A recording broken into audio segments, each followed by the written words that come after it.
25년 차 닥터 모셨습니다. 안녕하세요. 안녕하세요.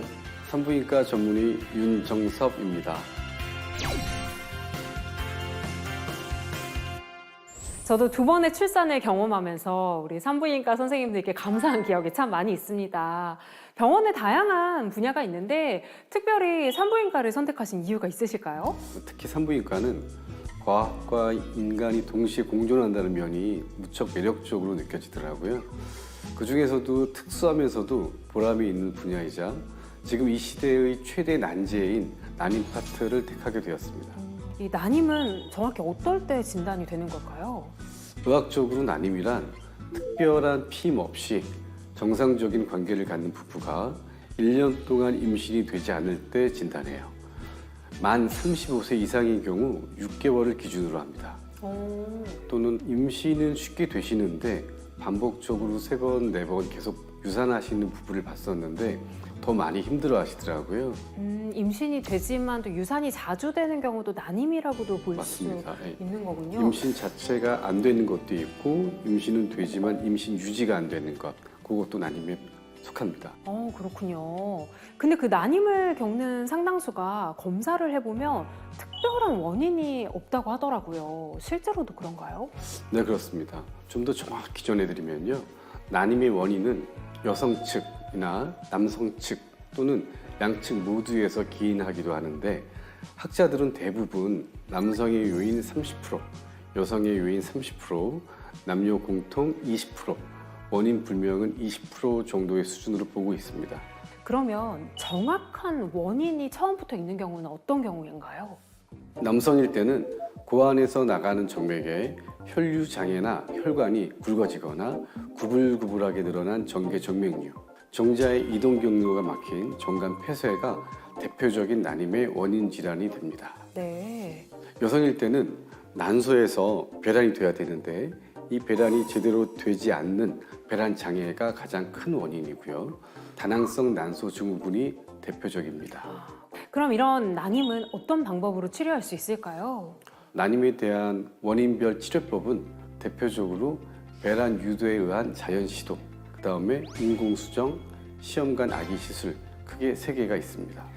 인공수정은 먼저 어떤 치료법인가요?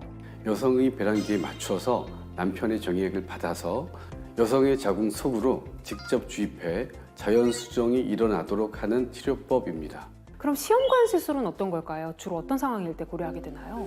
인공수정에 이미 여러 번 실패한 경우에 고려할 수 있는 치료법입니다.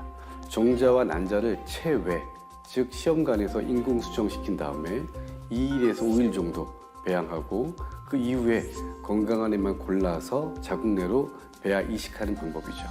일반적인 부부관계를 정자와 난자의 자만추, 자연스러운 만남 추구라고 네. 알려져 있는 라고 한다면 시험관하기 시술은 건강한 정자와 건강한 난자만 골라서 진행하는 밸런스 소개팅이라고 할 수 있을 것 같습니다.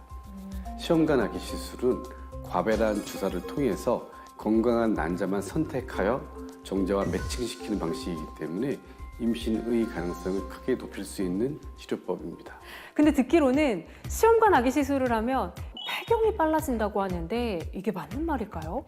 땡, X. 네, X입니다. 네. 결론부터 말하면 시험관 아기 시술을 한다고 해서 폐경이 앞당겨지진 않습니다. 시험관 아기 시술 중에 과배란 주사를 통해 인위적으로 배란을 유도하기 때문에 이러한 오해가 생긴 건데요. 좀 더 빨리 나이 든 기분이 드는 것뿐 폐경이 앞당겨지거나 노화가 빨라지진 않습니다. 그럼 시험관 아기 시술을 계획할 때 고려하면 도움이 될 부분도 있을까요?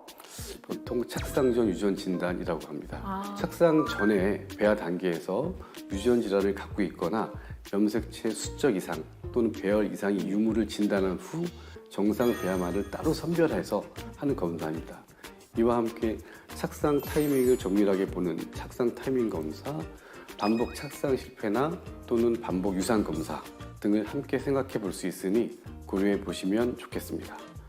건강한 이세를 원하신다면 규칙적인 식습관이나 수면 습관, 운동 습관도 필요하니 그에 맞춰 미리 계획을 세우고 준비해야 합니다. 산부인과 윤정섭 닥터님이 꿈꾸는 목표가 있다면 어떤 걸까요?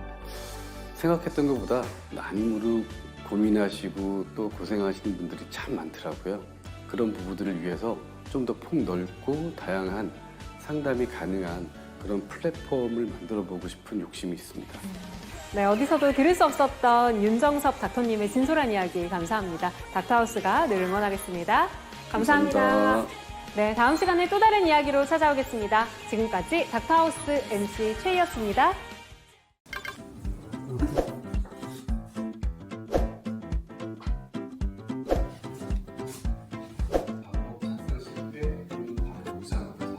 안녕하세요. 산부인과 전문의 윤정섭입니다. 네, 됐습니다. 고생하셨습니다.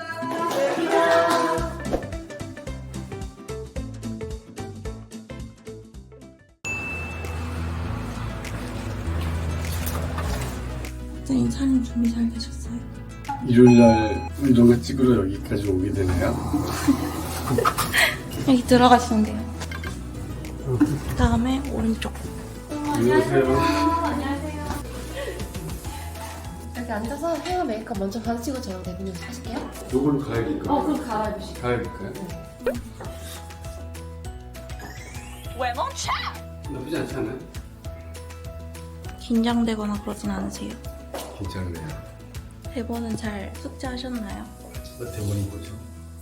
다 받으셨어요? 네. 메이크업 아직 안 받으셨잖아요. 아직 안 왔어요? 네. 그럼 메이크업 받으셔야 돼요. 의사 가운은 혹시 보실 수 있어요? 의사 가운은 벗으실 수 있어요? 네. 저렇게 잠이 설쳤어요. 긴장돼서.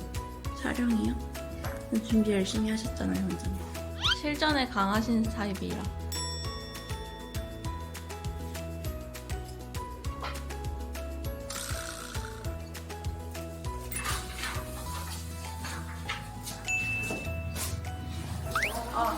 네, 한번 시작해보실게요.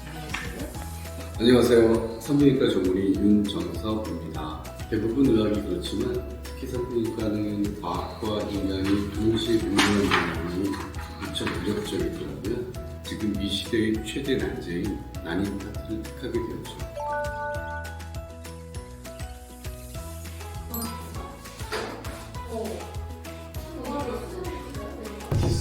시선 투명이고, 네, 가만히.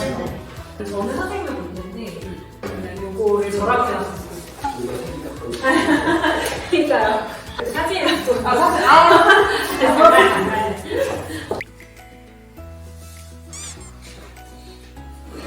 반복 착상 실패 또는 반복 이상 검사 등을 함께 생각해 볼 수 있으니 고려해 보시면 좋겠습니다.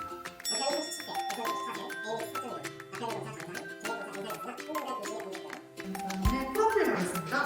고개는 까딱 안 하셔도 되고, 멘트만 해주신 다음에 마지막에 미소 부탁드립니다. 하나, 큐. 안녕하세요. 산부인과 전문의 윤정섭입니다. 네, 좋습니다.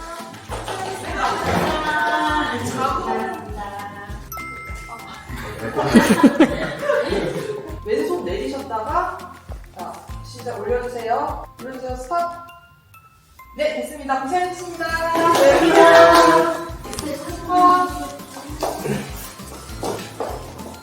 하나, 둘, 셋.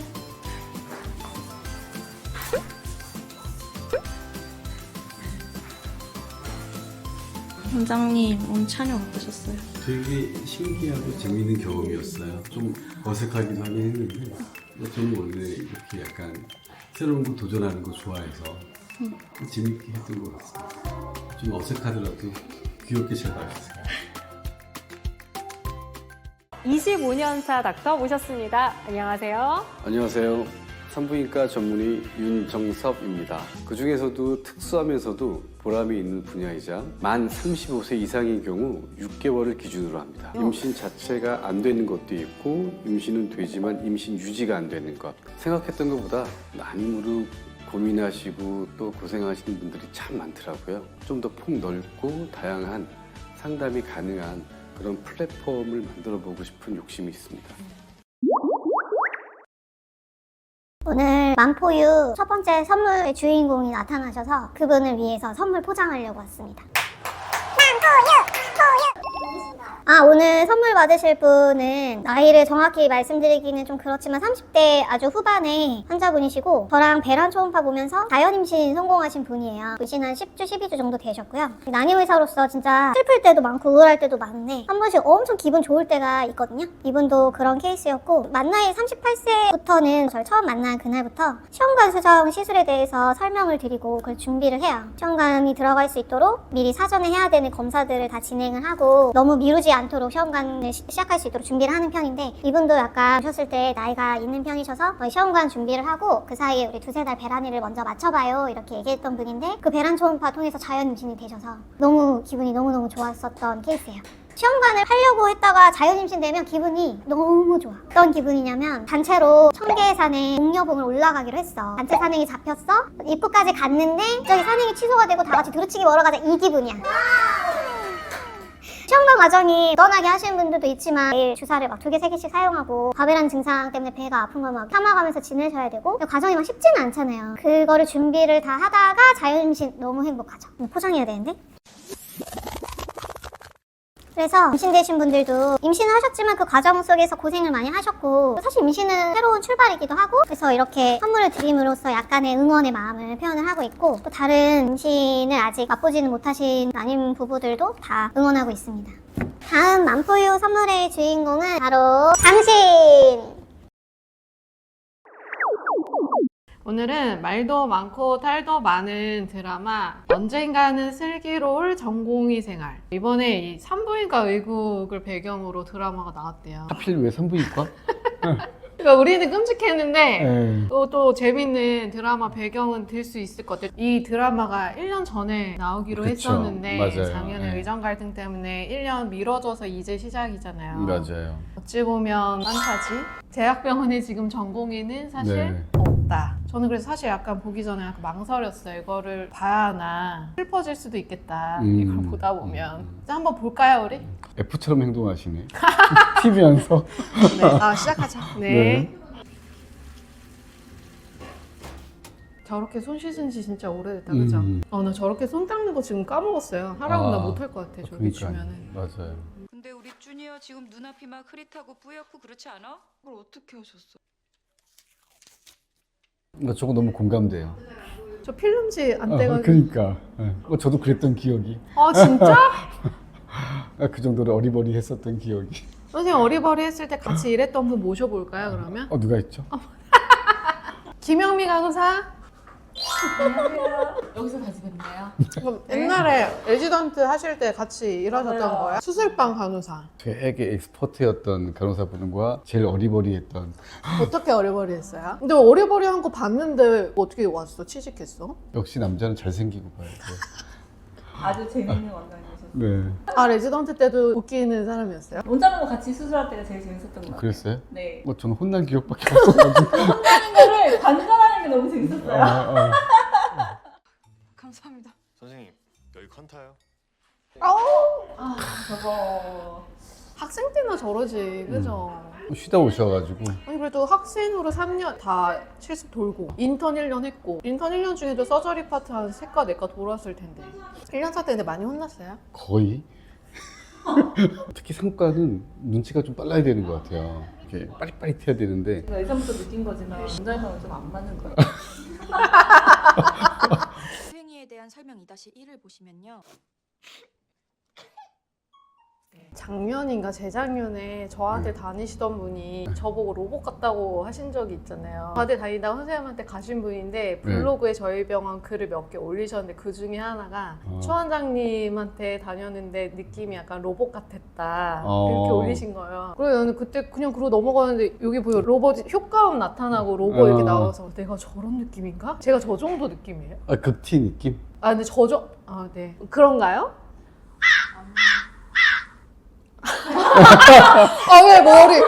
왜 말을 멈추지? 기분이 묘한데?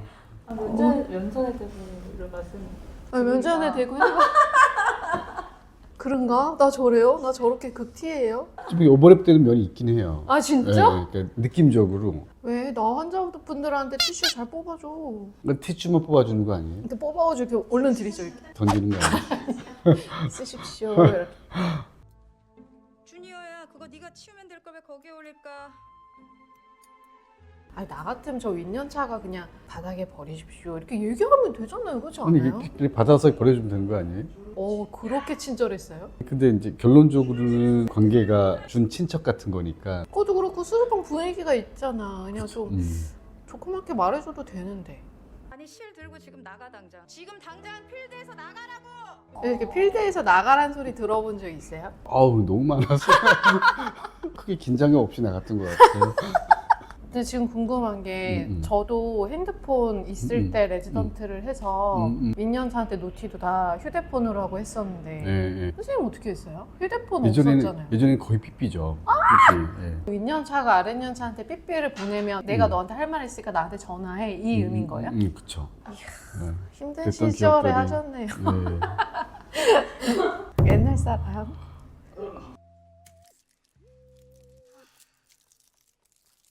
근데 저 여자분 되게 산부인과스러운 분이지 나도 그 생각. 되게 내 동기같이. 그러니까요. 예. 약간 산부인과 레지던트는 여자애들이 다 저렇게 약간 좀 단단하게 생기지 않았어요? 맞아요. 알차게? 강단 있게. 강단 있게. 단단하고 강단한 입자 원장님하고 진짜 잘 어울려요. 감사합니다. 머리가 단단한 건 아니죠? 딴딴 물랑물랑. 아까는 대동맥 박리라더니 이번에는 뇌골절이요? 저런 질문들 나 되게 많이 받았는데. 이렇게 선생님 이렇게. 아랫연차에 저렇게 계속 이상한 노티 계속 하면 어때요, 느낌이? 여기서 내가 얘를 갖다 기존에 어떻게 봤는지가 되게 중요했던 것 같아요. 기존에 약간 이쁜 털이 박혀 있는 친구는 뭐 그냥 뭐 그럴 수 있지. 뭐 농담하면서 도와주고, 넘어가고. 네, 도와주고 하는데 약간 미운 털 박혀 있는 친구는 진짜 꼴보기 싫어 보이더라고요, 되게. 사인을 안 하시겠다고요? 안 할래요. 너무 끔찍하지 않아요? 환자가 수술동에서 사인 안 한다고. 보통 수술하려면 그 전날들 입원하시잖아요. 맞아요. 수술하기 전날. 맞아요. 저녁에 수술동에서 다음날 걸 봤는데 갑자기 사인을 안 하시면 다음날 수술이 약간 순서도 확정이 안 나는 거고 되게 억울해지는 거라 맞아요. 저런 상황에 엄청 진짜 당황스럽지 않을까. 해결하기 전까지는 잠 못 자는 거죠. 초비상이었죠. 제 나름대로는 열심히 착하게 살았거든요. 저런 류의 얘기를 하시는 분들이 꽤 많았던 것 같아요. 그냥 사실 다 바쁘니까. 잘만 들어만 줘도 어느 정도 감정 해소는 좀 하시니까 이 전공의처럼 아예 듣지도 않아 버리면 대화가 좀 안 되겠지만 이분은 끝까지 이런 캐릭터신가? 아직은요. 잘 공감 이런 거는 못 하시고 그러니까 100% 공감 안 되더라도 사실 이게 잘만 들어드리기만 해도 어느 정도 좀 감정이 약간 좋아지시는데 들어드리는 것도 잘 안 하는 캐릭터예요, 아직은. 부도원입니다. 네 알겠습니다. 지금 가겠습니다. 남자분은 레지던트 아닌가, 국진에서? 4년 차에. 4년 차인데 집에 왔는데 밥 먹다가 콜 받은 적은 있는 것 같은데. 펠로우가 부탁을 하고 간 거예요. 그래도 밥은 다 먹고 가지. 제가 또 저연차 때는 또 빨리 가서 준비를 해야 되고 하니까. 진짜 밥도 네. 먹다가 무슨 수술이에요 물어보는 것도 금지였어요. 왜? 그 정도로 좀 기강이 좀 빡셌어요. 선생님, 저요. 간호사가 찾는데 없는 척. 저렇게 못하지 않아요, 근데? 저기 진짜 간호사들이 앉아서 이렇게 차지가 선생님들 있잖아요, 보통. 이렇게 노트 계속 남기시는 분들, 차팅 남기고. 저런 것까지 차팅이 다 남기잖아요, 보통. 맞아요. 닥터 추민지 노티했는데 듣지 않을 막 이렇게까지 막. 못 들은 척. 못 들은 척하고. 되게 세세하게 남겨, 차팅을. 그래서 저렇게 절대 못해. 진짜요? 그래서 만약에 와. 진짜 막 못 들은 척 했다거나 노티를 무시했다거나 그러면 네. 교수님들이 그거를 다 열어보실 맞아요. 수 있기 때문에 와. 저렇게 절대 못해요, 진짜. 제가 일했던 메인 병원에서 1년차 할 때 되게 힘들었던 것 중에 하나가 거기는 주로 환자가 VIP 아니면 그치. 직원 두 개 외에는 별로 없어요. 세브란스는 VIP 에피소드 되게 많이 들었어요. 그렇죠. 예. VIP 병실 자체를 되게 잘 해놔가지고. 맞아요. 1년차 입장에서는 가면은 거의 하인 노릇 해야 되거든요. 그분들은 꼭 저렇게 비밀이 있어. 다른 가족한테 비밀로 해주세요. 라든지 나는 이거는 물어보지 말아주세요. 라든지 하나하나 약간 신경 써야 되는 점이 하나씩 꼭 있어요. 그런 분들은. 우리는 이런 거 되게 익숙하잖아요. 이전에 유산력, 분만력, 이렇게 비밀인 환자들 사실 되게 많잖아요. 저런 거는 이제 다 지켜드리자. 당연히 무조건 지켜드리자. 뿔뿔이에요. 근데 이거는 1년차가 되게 헷갈리기 쉬운 것 같아요. 아니 근데 사모 표정이 너무 평안하잖아요. 근데 울프릴 리가 없거든. 이게 풀인 산모의 모양이잖아요. 네, 엄청 그쵸. 막 아파가지고 막 땀 나고. 완전 액티브. 근데 이거는 솔직히 이 4년차가 제가 놓쳤습니다 말하는 이게 맞는 거예요. 그렇지 않아요? 맞아요. 1년차가 초산인 척하는 경산이니까 빨리 진행될 거라는 거를 머리로만 알지 경험은 없잖아요. 맞아요. 윗년차가 챙겨야 챙겨야지. 되는 거야. 맞아요. 이거는 맞아요. 얘가 놓친 게 맞는 거예요. 난 이걸 보면서 제일 안타까웠던 게 이분은 액티브 페이지 들어가는 거 놓쳐가지고 지금 에피듀랄도 못한 거 아니에요? 그렇죠. 그러니까 이렇게 엄청 아픈 거잖아. 솔직히 그게 제일 잘못한 거지. 이 고통을 생으로 겪게 만든 거잖아. 액티브 들어갔을 때 빨리 판단해가지고 에피듀랄 달아줬었어야지. 웬만하면 무통은 진짜 챙겨주려고. 제가 첫째 때 무통 천국이었거든요. 저는 투핀 거부터 엄청 아팠어요, 사실. 애기 낳으셨어요? 기분 좋은데? 갑자기? 그래서 저 첫째 임신해가지고 그만하려고 딱 입원했는데 투핀 건데 너무 아픈 거예요. 네. 2, 3분 간격으로 꼬리뼈를 누가 떼가는 줄 알았어. 민지 언니가 많이 아파하는데 투핀 거밖에 안 되긴 했는데 우리 교수님이 그냥 에피듀랄 달아주십시오 해가지고 그거 달고 진짜 너무 편안했어요. 무통 천국을 첫째 때 경험을 하고 가끔 가다가 무통 그 달면은 분만이 좀 지연되고 맞아요. 아기가 그래서 더 힘들어진다 이런 네. 거를 산모분들이 맞아요. 듣고 입원하시면서 무통을 동의를 안 하시는 분들이 가끔 있었어요. 선생님 뭐 산모분 입원하셔야 되는데 무통은 안 하시겠다는데 그러면 내가 쫓아갔어. 쫓아가서 동의서 들고 가가지고 무조건 하셔야죠. 천국이 눈앞에 있는데 뭐 하시는 거죠? 내가 엄청 설득해서 무통 무조건 챙겨줬어요. 진짜. 와. 무통 천국. 무통 천국.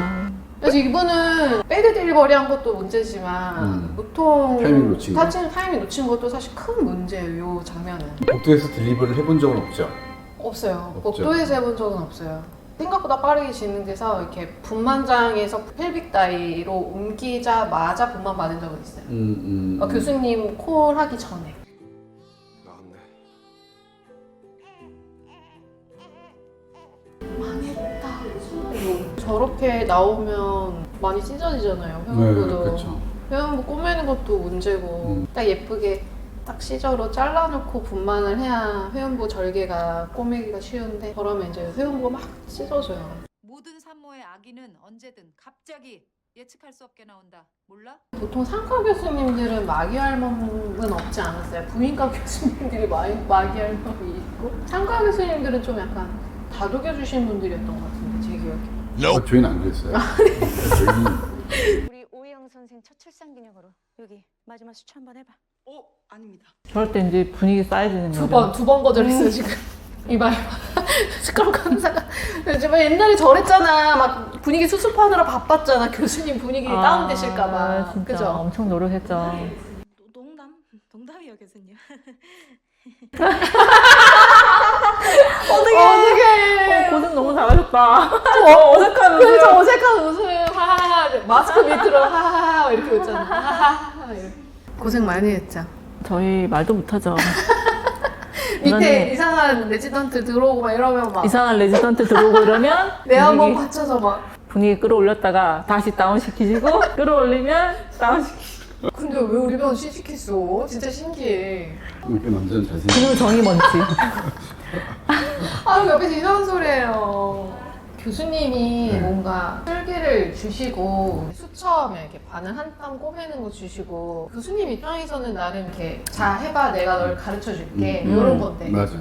기회를 줄게 이건데 사탕 먹어봐 했는데 저 그거 별로 안 좋아해요. 아 그치 똑같은 거지. 맞아 이거 맛있는 건데 너 좀 줄게 근데 싫어해요 이거 저 별로 안 좋아해요. 사실 되게 배우자고 감사한. 레지던트 하는 거니까 내가 너 잘 가르쳐 줄게 이건데 이게 사실 살대질을 봤을 때 말도 안 되는 생활인 건데. 나빴어. 근데 내 레지던트 하다 울어본 적 있어. 이거 진짜 열받던데. 근데 실을 맞춰주려고 노력하는데 저렇게 거짓말까지 하진 않는데 맛집 같아. 선생님 1년차 김사비입니다. 턴노티 시작하겠습니다. 턴노티 나 이거 약간 이해 안 되던데 1년차 노티는 교수님들이 듣지를 않았죠. 1년차가 뭘 한다고 노티를 그러니까. 교수님한테요. 이게 왜 안 하고 싶은 거야? 상과 말이야. 이렇게 좋은 걸 도대체 왜 안 하고 싶냐고. 집에 가지를 못하니까 산모의 분만은 새벽에도 시작될 수 있으니까. 상가 교수님들 진짜 멋있는데 진짜 멋있고 되게 보람찬 삶이고 의사로서 굉장히 좋은 포지션이긴 한데 진짜 너무 힘들어 보여요, 상가 교수님들. 특히 대학에 있는 상과 선생님들은 로컬에서 해결 못하는 어려운 되게 환자들도 되게 다 어렵거나 막 받으시고. 거의 크리티컬한 환자들 오는 건데 진짜 아무나 못하는 것 같아요. 네. 맞아요. 근데 오희영 선생은 회진 안 가세요? 오희영이 상과 담당 1년 차일 거예요 아마. 그냥 상과 담당이니까 상과 교수님 회진 담당 그럼 따라가야 되는데 앉아 있으면 이제 용서를 놓고 있는 거지. 34주 초산모고 아기가 자와서 지켜보고 있는 중이었는데요. AFI는 저런 거 원래 전화할 때는 중요한 순서대로 딱 하지 않아요? 처음이니까 저렇게 했겠죠. 그리고 유주, 보통 멀티, 누가 양수양 물어보면 아 AFI요 이렇게 하지. 에? 뭐 이렇게 놀리면서 넘어가진 않잖아요. 마치 너가 물어보기 전에 나는 말하려고 준비하고 있었어라는 뉘앙스로 받아치지 저렇게 에? 이러지는 않죠. 근데 처음이니까. 선생님은 일을 왜 그렇게 바보같이 해요? 네? 저렇게 말하는 사람은 저 때는 없었던 것 같아요. 먼저 생각이라는 걸 좀 해요. 방금 봤어요? 진짜 너무 싫다. 비슷했어요 지금. 아니 뭐 저렇게 한 사람이 어디서 그냥 알려주면 되지. 할 일을 알려주면 되지. 괜히 뭐 두루뭉술하게 까는 사람 진짜 나쁜 사람. 가르쳐주는 것도 없이. 저희는 대놓고 말 까봐서. 저희 그때는 막 군기가 장난 아니었거든요. 아니 저도 바보 같다는 소리도 많이 들어보고 했죠. 그런 말을 들으면 동시에 이렇게 해야지라고 딱 디렉션을 주지. 딜러는 디렉션은 없이 까기만 하니까 진짜 나쁜 사람인 거지. 약간 비꼬듯이 얘기하잖아요. 그러니까 비꼬기만 하지 실제 뭘 해야 되는지에 대한 디렉션이 없잖아요. 그 나쁜 사람이지. 근데 레지던트 하다 울어본 적 있어요? 엄청 많죠. 아 많구나. 아 엄청 많아요? 저는 한 2번 정도 울어가지고 얘기하려고 했는데 엄청 많다고 하시면 넘어갈게요. 써야 돼요. 빨리 방 하나만 열어주세요. 수술 끝난 방 있으면 제가 가서 정리할게요. 아, 근데 실을 맞춰주려고 노력하는데 저렇게 거짓말까지 하진 않는데 연결되는 과가 한두 과가 아니니까 저 소아과도 불러야 되고 맞아요. 마취과도 불러야 되고 거짓말까지 해서 실을 맞춰드리지는 않는데. 네, 옛날에 펠로우 했던 병원은 전통적으로 새 첫애기 영시 베이비. 그거 갖고서 경쟁 병원과 맞아요, 서로 맞아요. 경쟁하는 그런 게 있어서 또 그런 에피소드가 좀 있죠. 근데 엄청 응급이라고 들었는데. 무슨 말인지 무슨 일 있었어? 저 눈빛, 해맑은 저 눈빛 어떡할 거야. 1년 차니까 아무 말도 못 하잖아요. 아, 3년 차쯤 되면 좀 말하는데, 그죠? 그죠. 선생님 아까 엄청 응급이라고 하셨습니다. 이런 말 했을 것 같아. 내가 3년 차면, 1년 차면 못 했겠지. 내공이 쌓이면. 진짜 못해먹겠네. 이거는 그냥 상가 펠로우가 얘를 찍었잖아요. 그래서 괴롭히는 거예요, 그냥. 매일 아침 병원에서 도망가지 않았고 남아있다라는 증거로 저 도망가지 않았습니다라고 나한테 생존신고해라 약간 이런 이미지로 괴롭힘 당하는 거예요. 오전 오후 각각 2번씩 총 4번인 거 아시죠? 전달 받았습니다. 저는 4번씩 해달라는 환자는 없었는데 인턴 했을 때 신장내과 인턴할 때 3번씩 해달라고 했던 환자 있었어요. 아, 드레싱이요? 네, 드레싱. 그분 진짜 3번이 루틴이고 좀 젖었다고 콜이 오면 또 가서 추가로 해야 되니까 맞아, 하루에 맞아. 한 5번씩 또 가고 막 그랬었어요. 새벽에 1시에 2시에도 젖었다고 콜 오면 이렇게 가고 나중에는 그 남자분이 아유 저 때문에 죄송해요 막 이러고 그랬었어. 모르겠고 어떻게든 해결해. 무조건 해결해. 지금 바로 해결해. 알았어? 사과를 이렇게 강요한 교수님은 한 분도 없었어요, 진짜. 그러니까 교수님이 너무한 것 같아. 제가 대신 사과드릴게요 하고 수습을 해주셨으면 했지. 그것도 1년 차한테 아무것도 모르는 어리버리 1년 차한테 너 빨리 가서 무조건 사과해 상황을 다시 잘 만들어놔 이런 교수님은 진짜 한 분도 없었어요. 소아과 안 들어오기로 했던 거 아닌가? 영원한 선생님이 필요하다고 하셨어요. 진짜 아기 안 좋은 거 맞아요? 믿어도 되나? 소아과랑은 가끔 싸웠던 것 같아요. 맞아요. 지금 28주 산모인데 갑자기 진통이 걸려서요. 좀 들어와 주셔야 될 것 같아요. 그럼. 아니, 그거 갑자기 연락 주시면 어떡해요? 그럼 우리도. 아니, 진통이 갑자기 걸렸는데 그럼 어떡해요? 이러면서. 아니, 소아과는 좀 이해가 가는 게 인력이 진짜 좀 부족하니까 맞아. 레지던트가 많지 않으셨고 그래서 부른다고 막 올 수 있는 건 아니라서 이해는 가지만 근데 나도 내가 최선을 다해서 빨리 녹티를 드린 건데 어쨌든 한 번씩 소아과랑은 조금 싸웠던 것 같습니다. 그만두게? 너 의사 관둘라고? 난 한 번만 더 참아보고 관둘라고. 그만둘까 생각해본 적 많지 않아요? 많죠. 저 1년차 때는 진짜 많이 이 길이 아닌 것 같아 하신 적 있으세요? 집에 가는 길 내내 그냥 눈물만 나왔던 적도 있고 너무 힘들어서 정말 네. 평소에 되게 강단있고 어제 1년차 때는 뭐 다시 돌아갈 수 없어요. 그 삶은 정말 다시 할 수 없어요. 집에 가면서 너무 힘들어서 눈물만 줄줄 나와서 그때 마침 이제 지금 남편, 그때 남자친구 전화 오는데 한마디도 못했어요. 눈물만 계속 나와서 우느라고 울기만 했어 계속. 그 다음날 아침에 일어나서 출근을 안 해야겠다라는 생각까지 하고 잠을 잤는데 그냥 뭐 출근했죠. 1년차 끝났고 2년차 딱 올라갔을 때가 진짜 너무 행복했어요. 아 그래요? 네. 그때 그 행복감은 아직도 약간 생생해. 그리고 여기는 하고 싶으면 하고 안 하고 싶으면 안 하는 오희영 선생 집 아니야. 사회생활인데 그럼 안 되지. 다 오희영 선생 위해서 그러는 거니까. 어쭈. 바닥거리지도 안 해. 수천은 다음에 하겠습니다. 정신 나간 거지. 감이 어디서. 이게 수천은 다음에 하겠습니다 했을 때 그 펠로우인 거예요. 상가 펠로우. 이 사람이 그거를 두고두고 계속 괴롭히는 거야. 태우는 거야 괜히. 그게 꽂혔구나. 세상에. 나쁜 거지. 자기가 교수야. 자기가 준 것도 아니면서. 내가 돈이 없지 승질이 없냐? 안 해. 나 원래 안 하고 싶었거든. 산부인과 코드블루.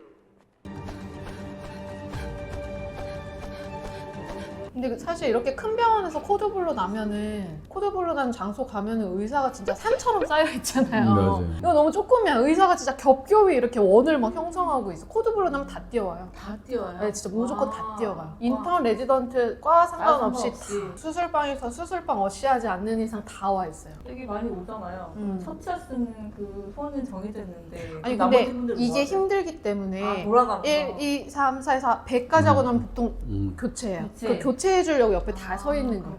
그 소문 나가잖아요. 이게. 이게 엄청 힘들어. 이게 뭐예요? 구도원 선생 주면 돼요. 오늘 안에 꼭 전해줘요. 되게 아무것도 없는 빈 서류 봉투 주면서 건네주라고. 도망가지 말고 병원 들어가. 도망가려는 아랫연차 잡은 적 있죠. 제 아랫연차가 중간에 임신을 한 거예요. 입덧이 너무 심해가지고 입덧 때문에 엄청 고생하는 걸 이렇게 보고 있었는데 저가 그때 치프였는데 저한테 전화가 오더니 산부인과에 지금 임신하신 정보인 선생님께서 교육수련부에 찾아와서 사직서를 받아가셨습니다. 선생님이 하시는 거야. 그래서 얘가 그냥 입덧으로 힘든 정도가 아니라 그만둘 생각을 하고 있구나. 그걸 알고 나서 제가 걔를 한 달인가 2달 정도 당직을 다 빼줬어요. 원장님 다 주셨어요? 제가 좀 더 들어가고 제 바로 아랫연차들한테 내가 2주 더 쓸 테니까 너네 1주씩만 더 서줘. 이런 식으로. 그래서 걔를 잡았어요. 근데 안 나갔어. 다행히. 대박. 근데요, 걔가 나가잖아요. 그럼 내가 더 힘들어지는 맞아, 거죠. 맞아. 그 아이의 입덧도 안쓰럽긴 했지만 걔가 나가면 내 4년차 말년이 정말 힘들거든요. 오희영 선생이 거짓말해서 수술방 빼지 않았을 겁니다. 저희 1년차 때 그렇게 일 안 하거든요. 제가 그렇게 안 가르쳤고 한 번도 그런 적 없었습니다. 저랑 멋진 선배를 두신 기억이 있으신가요? 두 분? 저는 지금도 저 1년차 때 3년차 선생님 두 분을 엄청 자주 만나고 지금도? 되게 좋아해요. 저 1년차 때 3년 선생님들이 되게 멋있었거든요. 똑똑하고. 왜 약간 산부인과는 꼭 소아과한테 노티하는 입장이잖아요. 맞아요, 굳이 맞아요. 따지자면 그런 관계는 아니지만 사실 약간 을이잖아. 부탁하는 입장이죠. 부탁을 해야 돼. 들어와 주십사 약간 노티를 드리고 저 3년차 때 우리과 1년차가 소아과 한 2년차나 3년차한테 노티를 하는데 내가 봤을 때 우리 바빠 죽겠다. 빨리 지금 진통 걸려서 분만장 이동하고 준비해야 되는데 소아과가 전화상으로 놓아주질 않아서 계속 그분한테 노티하느라고 전화를 못 끊고 있는 거야. 너 빨리 들어와 막 이러는데 소아과 선생님 막 이래 우리 1년차가. 그래서 이렇게 옆에서 듣고 있으니까 했던 말 또 하고 했던 노티 또 하고 약간 이런 식인 거예요. 내가 막 붙잡아가지고 소아과 선생님 저 산부인과 출신인데 몇 년차 누구시죠? 이렇게 물어본 다음에 저희 지금 바쁘니까 나중에 저한테 전화 주세요 하고 끊었었어. 거죠? 네. 아기 보러 가면 안 돼요? 안 됩니다. 6시간에서 8시간 정도는 안정을 취해야 해서요. 말 잘 들어주는 것도 진짜 좋은 중요한 미덕이긴 한데 어쨌든 실력이 먼저지 않을까요? 실력이 먼저죠. 실력이 먼저죠. 실력 없이 언변으로만 하는 교수님들 가끔 있잖아요. 맞아요. 진짜 사실 너무 싫었거든요. 저는 차라리 실력 있고 환자한테는 약간 조금 좀 말씀 좀 부드럽게 하시지 왜 이렇게 퉁명스럽게 할까 이런 교수님 차라리 나은 것 같아요. 훨씬. 우리 희망이 원래 쌍둥이였잖아요. 30주에 갑자기 외동됐지만. 네, 차트 봤습니다. 어쨌든 이 산모분도 약간 까탈스럽다면 까탈스러운 분인데 사연이 있는 거잖아요. 산부인과 환자들이 다 좀 그런 것 같아. 사연 없는 여자가 없다는 말이 있듯이 정말 너무나 입원 노트 보다 보면 산부인과 환자들은 한 분 한 분이 다 너무 굴곡진 인생의 끝에 나의 앞에 있는 거라서 나중에는 다 어떻게 뭐라고 하셔도 약간 이해가 됐던 것 같아요. 뭐 또 사연이 있으신가 보지 이런 생각이 그냥 절로 들어요 사실. 저희 병원 특성상 실력과 공감의 비율이 굉장히 중요하고 실력이 원칙. 공감 신경 써주십시오. 네. 실력은 알겠습니다. 네 선생님. 범죄일 선생님, 우리 병원 앞 파스타집인데 밥 안 먹었어요? 당장 가겠습니다. 전연차 때는 누가 맛있는 거 사주면 좋긴 하던데. 그쵸. 전연차 때는 나와서 이렇게 맛있는 거 고기 사주시고 맞아요, 교수님이 맞아요. 이런 거 해주시면 되게 좋긴 했었어요. 어차피 집에 못 가는데. 어차피 병원에서 뭐 시켜 먹을 거 나가서 맛있는 거 사줄게 이러면 엄청 좋았었어. 레스토랑트 월급 빠는데 그러니까. 그렇게 일하고 그 월급 받으면 약간 빈정 상할 때도 있었는데 사실 당직을 그렇게 서는데 이거라고 월급이? 막 이렇게 생각이 들 때도 뭐 있었는데. 최저 시급의 반의 반도 안 되는. 그러니까. 거의 24시간이라니까요. 근데 대학병원 스텝을 한다는 거는 그 생활이 어느 정도 이어지는 반복되는 거죠. 거 아니에요? 그러니까 이어지는 난 거죠. 그래서 쉽지 않은 거예요. 대학병원에 계속 일하시는 분들 진짜 엄청 고생하고 계시죠. 어떻게 보셨어요? 1화, 2화. 기존에 봤던 스리생하고 비슷한 건 줄 알았었는데 생각보다는 그래도 전공의들만 느낄 수 있는 그런 것도 많이 담은 것 같아서 옛날 생각도 많이 나고.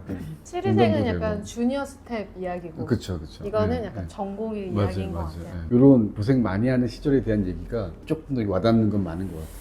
왜 영민님을 불렀냐면 그때 저 전공의 할 때 수술방 스크럽 널스들이 약간 전우회 같은 게 느껴졌었거든요. 그렇지 않아? 다 같이 그 수술방이라는 힘든 시간을 어떻게든 잘 이겨내려는 전우. 맞아요. 그것은 못 견뎌요. 옛날 생각 많이 듣고 보면서 이제 원장님들하고 저하고 의사와 간호사잖아요. 약간 갭이 있는 듯이 보이지만은 그래도 약간 병원이라는 테두리 공동 분모가 있으니까 드라마를 보면서 담소 나누니까 원장님 옛날 얘기도 듣고 하니 약간 그 벽이 허물어지는 느낌? 약간 언니 오빠 벽이 있었어요? 언니 오빠 같은 그래도 의사 간호사 간에 약간 그런 미묘한 그런 게 있잖아요. 되게 허물없는 사이라고 생각했는데 네, 내일부터 그렇게 하도록 노력하겠습니다. 언니라고 불러도 될까요?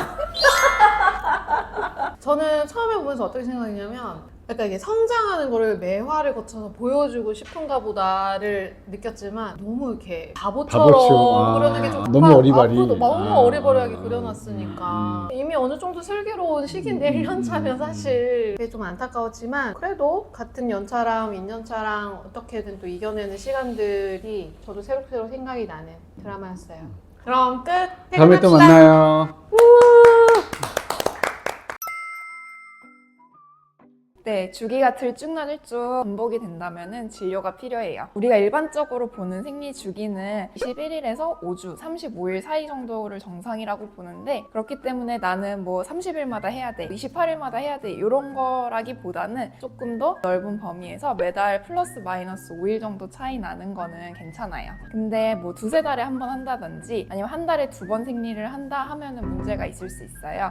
예를 들어서 한 달에 2번 생리를 한다고 하면은 그건 진짜 생리가 아니라 뭐 무배란성 출혈이라든지 부정 출혈일 가능성이 있고 두세 달에 한 번 하는 거는 아까 제가 말씀드린 정상 주기보다 너무 길기 때문에 뭐 배란 문제라든지 호르몬 불균형이 있을 수 있어서 내원하시는 게 맞습니다. 네, 맞습니다. 작고 소량 정도 어쩌다 한 번씩 나오면 괜찮은 경우가 많은데 너무 큰 덩어리라든지 그런 게 자꾸 반복이 되는 경우에는 검사가 필요할 수 있어요. 일반적으로 생각했을 때 덩어리는 이제 질 안에서 응고된 생리혈이라고 보시면 되는데 콩알에서 한 500원 이상 정도 크기가 자주 나온다든지 아니면 패드를 생리할 때 1시간마다 반복해서 교체해야 될 정도로 양이 많으면은 자궁 근종이라든지 자궁 성근증 아니면 자궁 내막 내 질환일 가능성이 있어서 내원하시는 게 맞겠습니다. 꼭 그렇지는 않지만 생리통의 원인은 다양한 원인들이 있을 수 있어서 통증이 너무너무 심하고 매달 통증이 너무 힘들면은 검사를 하시는 걸 권해드려요. 검사라고 하면은 대부분 이제 초음파 검사인 경우가 많은데 생리통을 일으킬 수 있는 질환들이 자궁 내막증, 자궁 근종, 자궁 성근증 등등이 있는데 실제로 문제가 있어서 생리통이 있는 경우에는 대개는 생리 전부터 시작이 되고 생리가 끝나도 아픈 게 남아 있거나 진통제에 하루 종일 달고 있어도 너무 힘들 정도로 통증이 많이 나타나는 경우가 많아요. 일반적으로 생각했을 때 그냥 단순한 생리통은 보통 생리가 시작이 되고서 하루 이틀 정도면은 끝이 나고 진통제에 반응을 하는 경우가 많기는 하지만 통증이 계속되고 진통제를 매달 계속 먹는다 하고 걱정이 너무 되고 힘들고 하면은 오셔서 검사 받으시는 걸 추천드립니다. 네, 조절할 수 있어요. 요새는 여행이나 시험같이 중요한 일정을 앞두고 오셔서 이제 생리 미루고 싶어요, 아니면 생리 땡기고 싶어요 하시는 분들이 많은데 이제 저희가 보통 그런 경우에는 여행 일정이나 시험 최소한 일주일 전, 보통 일주일에서 열흘 전부터라고 말씀을 드리는데 지켜서 드시는 게 부작용을 최소화할 수 있습니다. 이제 더불어서 생리 미루는 목적, 아니면 일반적으로 이제 피임약 드실 때 매일매일 같은 시간에 드시는 게 제일 중요해요. 매일매일 같은 시간에 안 드시면은 생리를 미루고 싶었는데 출혈이 있어서 너무 불편한 상황이 이제 만들어질 수 있기 때문에 그런 점을 특별히 주의해 주시고 다른 궁금한 점 있으면은 또 내원해 주시거나 아니면 저희 쪽 통해서 궁금한 거 물어봐 주시면은 성실하게 답변 드리겠습니다. 그거는 호르몬 변화 때문이에요. 이제 많은 분들이 겪고 있는 정상적인 반응인데 생리를 하게 되면은 프로게스테론이라는 호르몬이 줄어들면서 몸속에 수분 붓기가 막 많이 쌓이고 그리고 염증 반응이 생기게 돼서 이것 때문에 무기력하고 아침에 눈 뜨면은 막 손발 부어 있고 그리고 너무 피곤하고 이런 게 생길 수 있어요. 네, 이것도 마찬가지로 호르몬 변화 때문에 나타나는 증상인데요. 저희가 보통 배란이 하고 나면은 황체 호르몬이라는 호르몬이 증가하게 되는데 이것 때문에 다양한 이제 생리전 증후군에 해당하는 증상들이 나타나고 그거의 가장 대표적인 것이 가슴이 아프고 유두가 예민해지는 그런 증상일 수 있을 것 같아요. 속옷이 스칠 때 욱신욱신하거나 가슴이 좀 딱딱하게 좀 커지는 것 같다 이런 경우는 대부분 생리전 증상의 일반적인 증상이에요. 생리가 끝나도 계속 아프다든지 아니면 생리가 끝났는데도 가슴에 뭐가 만져진다 하면 유방 관련 검사를 받으시는 거를 추천드립니다. 생리를 한다는 거는 어쨌든 우리 난소가 일을 하고 있고 자궁도 일을 하고 있고 이렇다는 아주 건강의 신호라고 생각을 하시면 되는데 평상시와 다른 통증이라든지 양이 갑자기 줄었다든지 갑자기 늘어났다든지 생리가 주기가 좀 이상한 것 같다 하면은 절대 무시하지 마시고 꼭 병원 오셔가지고 한번 검사 받고 상담 받고 괜찮은 거 확인하고 마음을 이제 좀 놓고 지내시던지 아니면 적절한 치료를 받으시는 걸 추천드립니다. 다음 영상에서는 여성이라면 누구나 겪는 여성의 감기, 질염 증상에 대해서 알려드릴게요. 다음에 만나요. 네, 맞아요. 스키니진이나 레깅스를 입는 경우에는 아무래도 통풍도 잘 안 되고 계속 이제 Y존 부분에 마찰이 일어나기 때문에 질염이 생기기 아주 좋은 그런 환경이 됩니다. 질염의 제일 대표적인 증상이라고 하면은 가려움, 좀 악취가 난다든지 아니면 분비물 자체가 증가한다든지 이런 증상이 제일 대표적인데요. 통풍이 부족하면은 세균이 번식이 되고 질 쪽은 좀 산성을 유지가 돼야 되는데 그런 것들에 불균형이 오면서 세균들, 나쁜 세균들이 자라나기 너무 좋은 환경이 됩니다. 그러면서 그런 질염 관련된 증상이 나타나는데요. 이제 실제로 저희 환자분들 중에서 레깅스를 자주 입으시는 직업군, 요가 선생님이라든지 필라테스 선생님들 또 많이 오셔가지고 너무 불편해요 하시는데 그런 경우에 저희가 이제 특별한 세균이 안 나오더라도 그런 생활 습관 자체만으로도 이제 증상이 유발될 수 있기 때문에 너무 오랫동안 그런 딱 붙는 이제 예쁜 옷들 입는 거는 최대한 짧게 해주시면 좋을 것 같습니다. 그거는 O이기도 하고 X이기도 합니다. O라는 거는 가능성이 있다는 이제 의미에서 말씀을 드린 건데 뭐든 과한 건 좋지 않잖아요. 이론적으로 봤을 때 카페인은 우리 몸속에서 스트레스 호르몬이라고 하는 코티솔이라는 호르몬의 농도가 올라가게 이제 해준다는 보고들이 있어요. 그래서 스트레스 호르몬이 올라가는 경우에는 이제 배란도 지연이 되고 그걸로 인해서 생리도 지연이 될 수 있기 때문에 생리가 불규칙해진다고 이제 느끼실 수 있을 것 같아요. 근데 보통은 일반적으로 이제 우리가 한두 잔 정도 마시는 걸로 그렇게까지 되지는 않고요. 3잔 이상 계속 달고 산다 이러면은 그런 불규칙한 생리 같은 거에 원인이 될 수도 있겠습니다. 네, 어떻게 생각했을 때 염증을 일으키는 종류의 음식들 같은 경우에는 피하시는 게 좋고요. 항염증, 항산화 그런 걸로 알려진 음식들 같은 경우에는 도움이 될 것 같아요. 자궁에 좋은 음식과 나쁜 음식이라고 했을 때 좋은 음식을 먹으면 자궁에 이제 생기는 모든 질환이 다 없어지고 나쁜 음식을 먹으면 근종 생기고 성근증 생기고 이런 건 아니에요. 근데 이제 일반적으로 생각했을 때 이제 자궁이랑 생리랑 이제 연관이 되어 있다 보니까 생리통이라는 게 결국 이제 우리 몸 속에서 염증 반응 때문에 일어나는 현상인데 염증을 일으키는 당분이 많다든지 가공식이라든지 인스턴트 제품을 드시는 경우에는 몸속에 염증 반응이 더 쌓이고 그걸로 인해서 통증도 나중에 더 심하게 느끼실 수가 있을 것 같아요. 그래서 예를 들어서 이제 말씀을 좀 드리자면 설탕, 탄산, 정제된 밀가루 우리 헬스 트레이너 분들이 드시지 말라고 하는 것들이 있잖아요. 그런 것도 산부인과 의사들 입장에선 드시지 않는 게 좋겠다 라고 생각이 들고요. 그거 말고 채소라든지 견과류, 신선식품 같은 경우에는 아무래도 염증을 줄여주다 보니까 자궁 건강을 지키는 음식이라고 생각할 수 있겠습니다. 네, 실제로 배란 자체가 멈추기도 해요. 이제 우리 몸이 스트레스 상황이 너무 심해지면은 우리 뇌에 이제 나 스트레스가 너무 심해 죽겠어 이런 반응을 보이면은 이제 뇌에선 어떻게 받아들이냐면은 그러면은 생식 관련된 너가 살기도 힘든데 자녀를 낳으면 어떡하겠니 이런 이제 의미에서 이제 머리에서 난소를 이제 자극하는 호르몬들을 다 꺼버리기 시작해요. 그렇기 때문에 이제 머리에서 신호가 안 나오면 난소도 일을 할 수가 없거든요. 그러다 보면은 배란 중단이 일어나고 별로 안 심하면 한 달, 심하면 몇 달씩 이렇게 생리가 멈추기도 합니다. 그래서 실제로 수능 앞둔 고3 이제 우리 친구들이라든지 중요한 시험 앞둔 분들 같은 경우에는 생리를 안 해서 걱정돼서 오시는 분들이 많아요. 그런 기간이 길어지다 보면은 자궁 자체의 건강, 자궁 내막이 너무 두꺼워지면서 여러 이제 질환의 원인이 될 수 있기 때문에 한 2, 3개월 정도 안 했다 하면 오셔가지고 검사하고 좀 치료를 받으시는 게 좋겠습니다. 저도 잘 못 지키고 있기는 하지만 몸은 하루하루 내가 만든 습관의 결과입니다. 작은 거부터 바꿔보시면은 이제 우리 삶이 조금 더 건강하고 이제 삶 자체가 윤택해질 수 있으니까 습관 저랑 같이 하나하나씩 바꿔주시면 좋겠어요.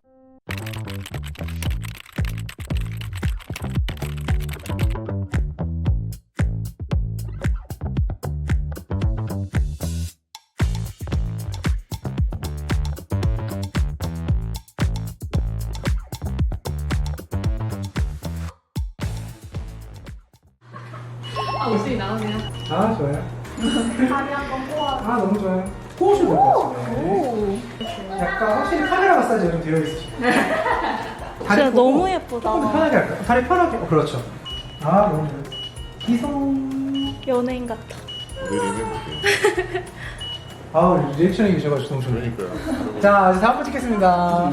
네. 좋아하시는 얼굴 좀 방향 있으신가요? 아직 없어요. 자, 선생님 쳐보실게요.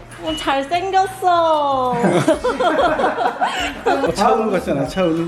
차은우다, 차은우. 진짜 약간 좀 닮은 분이 있네요. 이정재. 그렇죠. 차은우. 치아를 웃으시는 게 너무 이쁘세요. 진짜 역대급이에요. 인자하면서. 수고하셨습니다. 원빈. 그러시고 어깨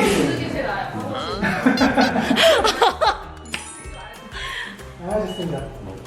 착하게 오세요, 착하게. 좋아요. 웃으실게, 밝게 웃으실게, 크게 웃으셔도 돼요. 그렇습니다. 자, 뒤에 두 줄입니다. 진짜 예쁘다. 그렇죠. 좋아요. 수고하셨습니다. 자, 한 번 더요. 너무 좋아요.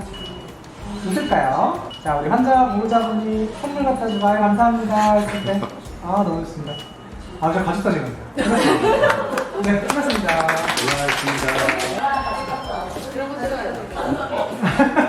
자, 어깨 붙여주시고 딱 좋습니다. 여기 보실게요. 하나, 둘, 셋. 자, 우리 여자 선생님들 오른손 위로 할게요. 오른손을 손을 덮는 걸로. 환자분 이제 졸업해서 나갈 때 너무 행복해. 수고하셨습니다. 고객 스타일이 아니시고 연대 스타일이요? 네? 저는 완전 모델죠. 혹시 연대 출신이신가요? 여기 연대. 딱 그런 스타일.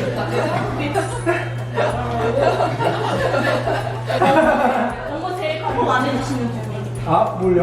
그거 안 해주시는 좀 친하게. 네. 아까 밝게 웃으시고.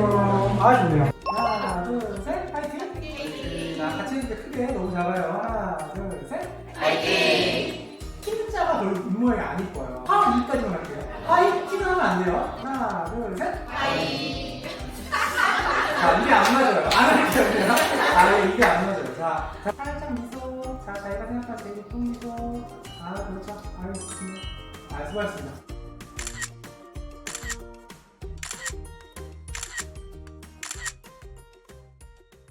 안녕하세요. 서울 IN 여성의원 박찬호입니다. 시험관을 여러 번 해도 착상이 안 되면 정말 막막하시죠. 그래서 오늘은 자궁이 문제인지 배아가 문제인지 반복 착상 실패의 원인을 가장 많이 물어보시는 질문을 중심으로 알려드리겠습니다. 꼭 그렇지는 않습니다. 자궁도 원인일 수 있지만 실제로는 배아의 염색체 이상, 면역의 이상, 환경의 이상 등 복합적인 요인이 적용합니다. 예를 들어 자궁 내막은 문제가 없었는데도 계속 실패하신 분이 계셨어요. 알고 보니 연속으로 이식한 배아들이 문제가 있었고 결국은 착상 전 유전 검사로 정상 배아를 선별한 후에 임신에 성공하였습니다. 이렇듯 자궁이 정상이라도 실패할 수 있기 때문에 원인을 다양하게 확인하는 게 중요합니다. 모든 환자에게 필요한 검사는 아닙니다. ERA 검사는 착상의 최적 시기를 찾기 위한 검사인데 배아 상태가 좋은데도 반복적으로 착상이 안 되는 경우에 고려해 볼 수 있습니다. 예를 들어 38세 환자분이 질 좋은 배아를 3번 이식했는데 실패했고요. ERA 검사를 해보니까 착상창이 일반적인 시점보다 하루 늦은 것으로 나왔고 그에 맞춰 이식을 했더니 착상이 되었습니다. 이렇듯 반복적으로 착상이 안 되는 경우라면 무조건 하기보다는 상황에 맞춰 선택적으로 진행하기를 추천드립니다.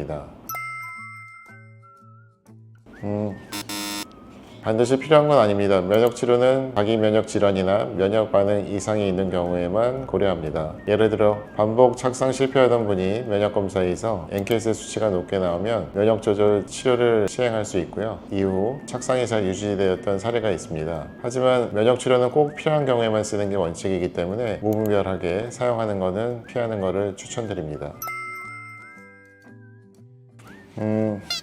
가능성이 떨어질 수는 있지만 절대적인 기준은 아닙니다. 내막이 얇아도 착상이 되는 경우가 있으며 두께보다는 내막의 질과 호르몬에 대한 반응성이 더 중요할 수 있습니다. 예를 들어 자궁 내막이 6mm 초반의 내막에서도 착상이 되어 출산까지 이어진 분도 계셨고요. 이분들의 경우에는 혈류와 호르몬에 대한 반응이 함께 관리하여 좋은 결과를 가질 수 있었습니다. 따라서 내막 두께에 너무 낙담하지 마시고 질적인 부분도 함께 관리하시는 게 중요합니다. 네, 착상이 안 될 수도 있습니다. 황체기엔 자궁 내막이 착상을 잘 받아들일 수 있도록 프로게스테론 등의 호르몬이 충분히 분비가 되어야 되는 점이 중요합니다. 예를 들어 황체기 호르몬 수치가 낮았던 환자분이 프로게스테론을 보조적으로 충분히 투여하여 착상이 된 경우가 있었습니다. 따라서 이식 전후 호르몬 상태를 체크해보고 충분히 보충해 주는 것이 중요합니다. 착상 실패는 단순히 자궁의 문제로 단정할 수는 없고요. 다양한 요인이 섞여 있을 수 있습니다. 따라서 원인을 정확히 분석하고 체계적으로 접근하는 것이 임신 성공의 첫 걸음입니다. 다음 영상에서는 고령이거나 반복체를 겪고 있을 때 난자의 질은 어떻게 관리를 해야 되는지에 대해 이야기해 드리겠습니다. 안녕.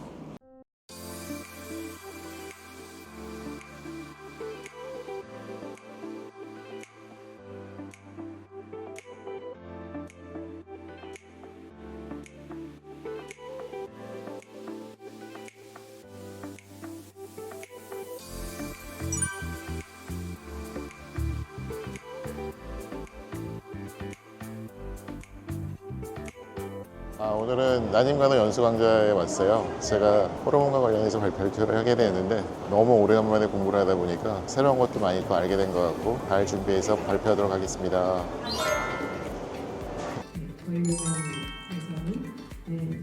그리고 이제 맞는 말씀입니다. 이제 이게 진짜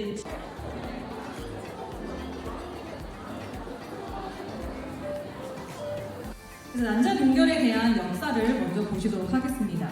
그래서 처음에 프리퀀시가 낮은 경우에는 FSH가 프로바이타민 D3가 흡혈제가 되면 어떻게 해석을 할 것인가? 우리 기관의 결과지와 그래서 만약에 이거를 정말 이 난자, 얼려놓은 난자로만 임신을 하겠다라고 하시면 제가 뭐 강연 그런 건 아닌데요.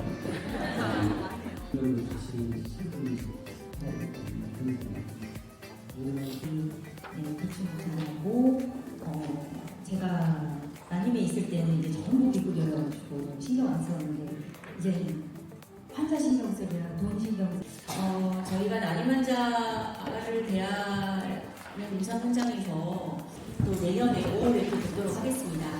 감사합니다.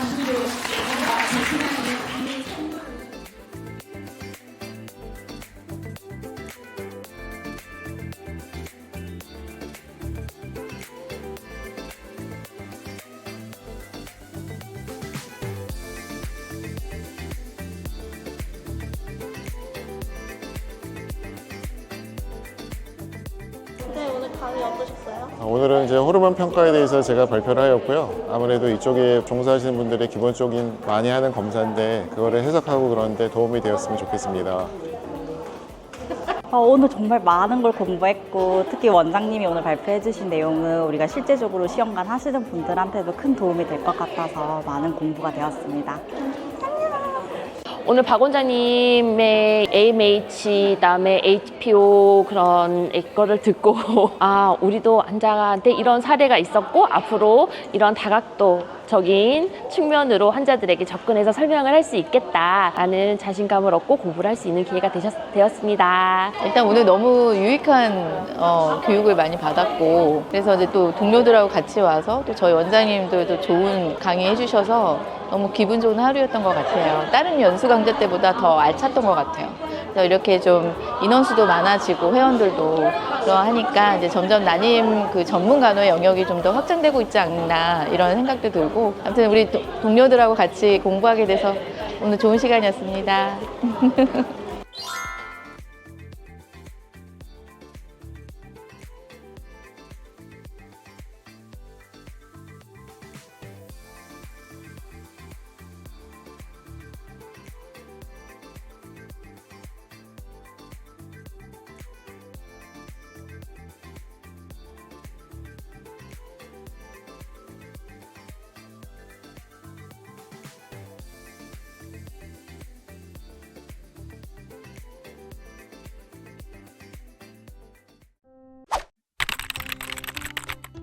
2025년부터는 보조생식술 횟수 기준이 출산당으로 변경되었습니다. 기존에는 부부당 1회 기준이었지만 이제는 출산 1회마다 시술 횟수가 새롭게 적용됩니다. 체외 수정은 20회, 인공 수정은 5회까지 인정됩니다. 여기서 사산은 임신 20주 이후 태아 사망으로 임신이 종결된 경우를 말합니다. 정부는 이를 출산으로 간주해 회차를 새로 인정합니다.